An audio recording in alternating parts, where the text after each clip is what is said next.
T.A. Coleman with my wife, Tiffany Coleman. We're having a wonderful time here in Kumasi.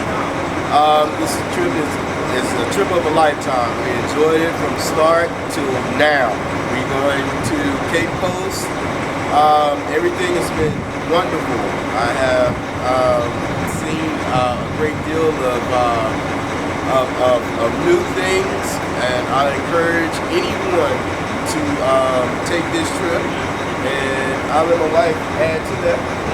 So we're from Decatur, Georgia. This is our first time in Africa coming to Ghana, and I think we couldn't have picked a better place to start.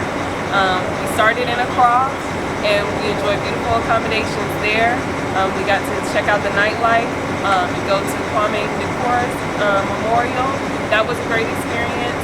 Then we went to the Volta region, got to see the mountains, did a hike to the waterfalls, which was a beautiful experience. If we had a chance The orphanage. And the orphanage, I was really touched by the kids there. Despite them not having a lot, they were so happy to see us. We played games with them. We all really wanted to spend more time there. And we got an opportunity to adopt one of the children. So I look forward to definitely giving back to that orphanage and the great work that the woman who's running it is doing there. And then we've been in Kumasi for 2 days now. Beautiful city.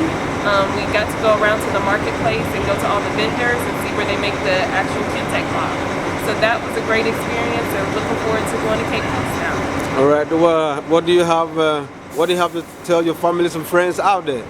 That they need to come, that they don't need to listen to what they see on the news or what they think about Africa. They need to experience it for themselves. Everybody here has welcomed us and said, we're glad you're back, and that's an experience you can't pay for, so you need to come.